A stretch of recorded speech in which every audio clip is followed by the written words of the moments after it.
Guys, যাই হোক, এই যে বেরোবো এখন। ছেলে পুজো দিচ্ছে, স্নান হয়ে গেছে ওর, আমরা রেডি। মাম রেডি হয়ে গেছে। মাম কিছু বলবে, বলো তো। ঘাটে কি করতে? বাবার কাজ তো হয়ে গেছে, মানে প্রতি বছর যেটা করি সেটার জন্য যাচ্ছে। কি কানে কানে বলল, আবার হাসছে ছেলে। রানী, তো কি বলবা? বাবা যেখানে থাক। হ্যাঁ, 7টা বছর পেরিয়ে গেল, সে আমাদের মধ্যে নেই, কিন্তু এমন কোনো দিন নেই যে আমরা ওর কথা তুলিনি। এসছেই কোনো না কোনো, খেতে বসে হয়তো বলেছি যে তোর বাবা এটা খেতে ভালোবাসতো না, বা ওরা বলতো মা এটা বাবা ভালোবাসতো না, এরকম একটা কিছু না কিছু ওঠেই আমাদের ডেলি।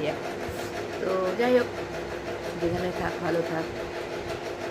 আমাকে দুটো দায়িত্ব দিয়ে গেছে ছেলে মেয়ের, সেটা যেন ভালোভাবে নেভাতে পারি, এটাই। ও যেন উপর থেকে যেখানে থাক আমাদেরকে এটাই দেখে, আশীর্বাদ করে যে না, টুম্পা দেখছে বাচ্চাগুলোকে, ভালো হয়েছে করুক, আশীর্বাদ করুক, এটাই বলবো। যেহেতু আমাকে দায়িত্ব দিয়ে গেছে, সেহেতু ওকে আশীর্বাদ করতে হবে।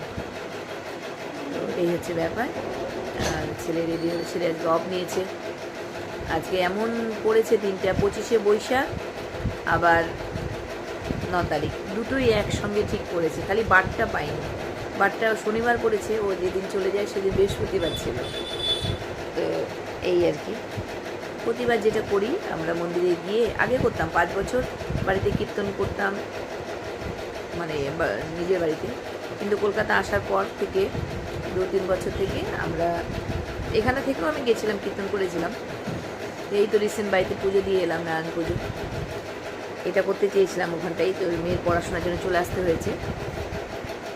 তো তো এইটাই আর কি বলার ছিল। তো আমরা যাচ্ছি। শাড়ি পরিনি, শাড়ি পরতে চেয়েছিলাম, তো ওরা বলছে পরো না মা, গরম, লোকজন, রাস্তাঘাটে কোথায় পরে যাবো পা বেঁধে, তো পরতে দিল না। যাওয়ার কথা ছিল দক্ষিণেশ্বর, কিন্তু আজকে যেরকম যে ব্রিগেডে এই শপথ নেওয়ার দিন রয়েছে, গাড়ি ঘোড়ার ঝামেলা চলছে, তো ওই জন্য কাছেই একটা আমাদের ঘাট রয়েছে। তো সেখানটায় গিয়ে, যেটা প্রতিবার করি, গতবার ইস্কন মন্দিরে গেছিলাম, ওটাই করে আসবো। এখানটায় ঘাটে পুজো টুজো দিয়ে, ওখানটায় কিছু ওর ছেলের হাতে পুজো দিয়ে দেবো, স্নানটা করে নিল। সাধারণত পুজো হয় না, গঙ্গা জল টল দিয়ে যেটা করে আর কি, ওটাই